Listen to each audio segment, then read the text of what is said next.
आस्था है उन पर, हमें भी पूरा विश्वास है उन पर। और इसीलिए मैंने कहा कि 411 सीटों से जब मोदी जी दोबारा शपथ लेंगे तो सबसे पहले नाजिया माथा टेकेगी भगवान राम जी के मंदिर में। मुस्लिम होकर के मंदिर में जाओगे? लो, कोई पहली बार थोड़े ही हो रहा है।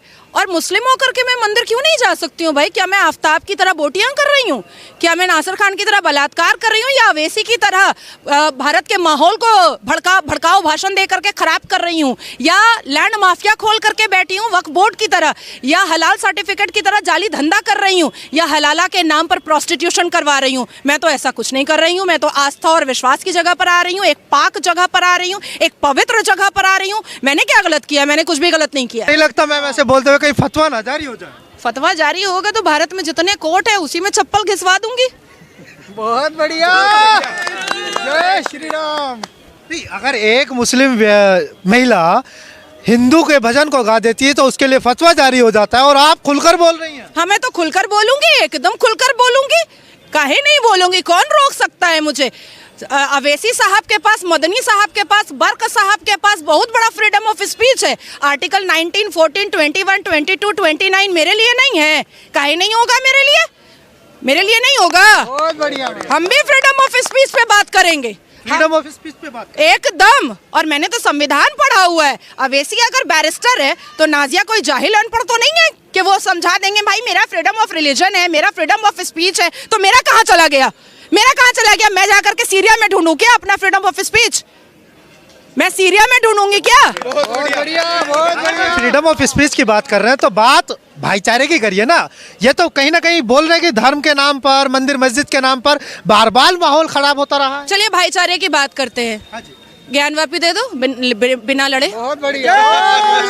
भाईचारे की बात करते हैं, भाईचारे की बात करते हैं ना। सनातनी बेटी श्रद्धा की बोटियां करके आफ्ताब को फिर ससुराल भेज दिया गया जेल। हमारे और आपके टैक्स के पैसे पे उसको दामाद बना करके रखा गया जेल के अंदर। कटवा दो, औजार बना दो नामर्द, क्योंकि इस्लाम तो यही कहता है। इस्लाम तो यही कहता है ना कि बलात्कारियों को नामर्द बना दिया जाए। सऊदिया का कानून भी यही कहता है, और हमारे अल कुरान 30 पारा भी यही कहता है कि अगर कोई भी मुसलमान मर्द ज़िना करता है तो उसको नामर्द बनाया जाए। बनाओ, मैं लिस्ट दे देती हूँ बलात्कारियों का, मुसलमान बलात्कारियों का। आपने ज्ञानव्यापी की बात की ज्ञानव्यापी दे दो, भाईचारे की बात करेंगे, शुरुआत करेंगे। करते हैं शुरुआत ना। ओवैसी साहब ने कहा था कि 1991 का जो वर्शिप एक्ट है उसका उल्लंघन है ये। क्यों वहाँ पर पूजा नहीं हो रही थी? 1717 से वहाँ पर पूजा हो रही है। जयपुर के महाराजा जी ने जब वहाँ पर चबूतरा बनवाया था, चौकी रखी थी, वहाँ से लेकर के 1858 में पहला मुकदमा दायर हुआ था। 1885 में फैजाबाद कोर्ट में सीरियल नंबर 68 केस गया था, और उसके बाद से लेकर के सर्वोच्च न्यायपालिका में जब 2 डेकेड लड़ाई निर्मोही अखाड़ा के साथ और वीएचपी के साथ जब हो रही थी, तो ये लोग क्या अपने मुंह में लेमन जूस लेकर बैठे थे? All India Muslim personal law board लड़ करके क्यों नहीं जीते? सबूतों के आधार पर क्यों नहीं जीते? जब आचार्य जी ने 441 वेदों और ग्रंथों के सबूत रखे थे मुसलमान जज के सामने, तब उसको क्यों नहीं काट पाए?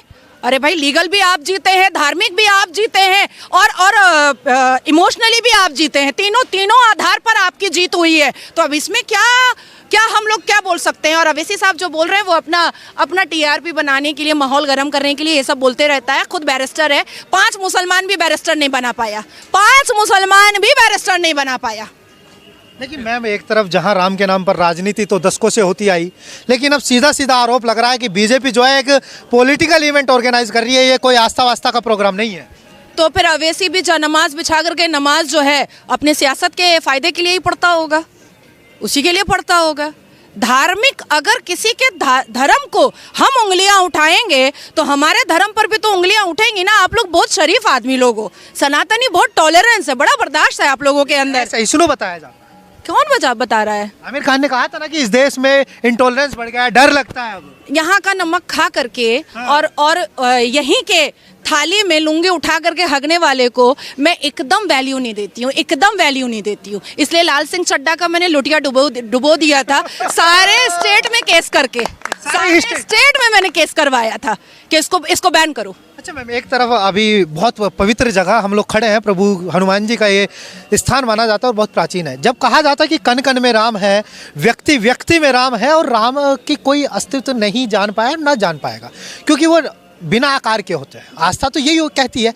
तो फिर जब रोम रोम में राम है, तो इतना पैसा लगा करके एक भव्य मंदिर बनाने की क्या आवश्यकता थी? लोग कह रहे हैं कि एक अच्छा हॉस्पिटल बन जाता राम के नाम पर, एक अच्छा विश्वविद्यालय बन जाता, तो लोगों के लिए फायदा होता ना। कौन सी मस्जिद जो है वो हॉस्पिटल और यूनिवर्सिटी खोल रही है? कोई मस्जिद खोली है क्या?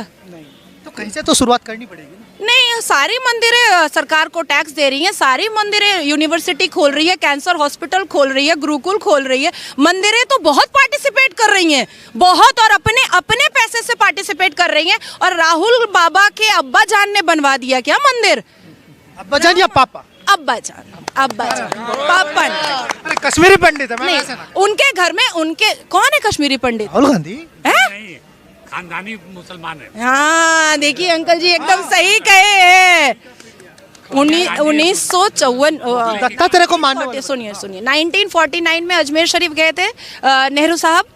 हाँ, नेहरू मामू बनाए हैं हम लोग सबको, आप लोगों को कुछ ज्यादा ही बनाए हैं। चाचा वो है नहीं, वो मामू बनाए हैं आप लोग सबको। अजमेर शरीफ गए 1949 में, और 1950 में एक मंदिर का उद्घाटन हुआ था, वहाँ नहीं गए थे। 1955 में जब सऊदी अरबिया के शहजादे आ रहे थे तो सारी मंदिरों पे पर्दा ढक दिया था और ला इलाहा का बोर्ड लगा दिया था। 1966 में इंदिरा गांधी ने साधु स्लॉटर करवाया था। अब आप बताइए, अजमल खसब पे 30 करोड़ रुपया खर्चा करवाया गया था मेहमान नवाजी पर। अब आप बताइए उनको मैं अब्बा जान ना बोलूं तो और क्या बोलूं? अगर मुसलमानों से भी इतनी मोहब्बत होती ना तो कभी भी शाबानो सायराबानो को कलपता, रोता, तड़पता नहीं छोड़ते, कभी नहीं छोड़ते। तो वो तो कह रहे हैं कि हम भाईचारे की बात करते हैं, देश की एकता की बात करते हैं, अखंडता की बात करते हैं, और जबकि दो भाई एक दूसरे की शक्ल नहीं देख पाते हैं। मेनका गांधी और सोनिया गांधी भी एक दूसरे की शक्ल नहीं देखती है। वरुण गांधी और राहुल गांधी भी एक दूसरे की शक्ल नहीं देखते हैं। और भाईचारा, कौन सा भाईचारा भाई? कौन निकले तो है भारत जोड़ो न्याय यात्रा पर, लोगों को न्याय दिलाने हैं। पश्चाताप यात्रा है, पश्चाताप यात्रा।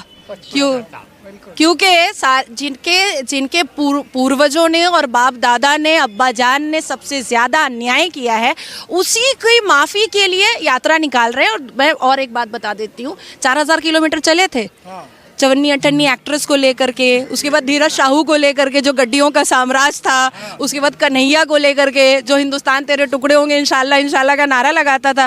क्या पाली है? 3 राज ना मिला ना। और तीन राज में क्या हुआ? मुंह के बल गिरे हैं। ठीक है, अब उनको थोड़ा और यात्रा करने दीजिए। इस बार एकदम पत्ता साफ, कांग्रेस मुक्त भारत हो जाएगा। कांग्रेस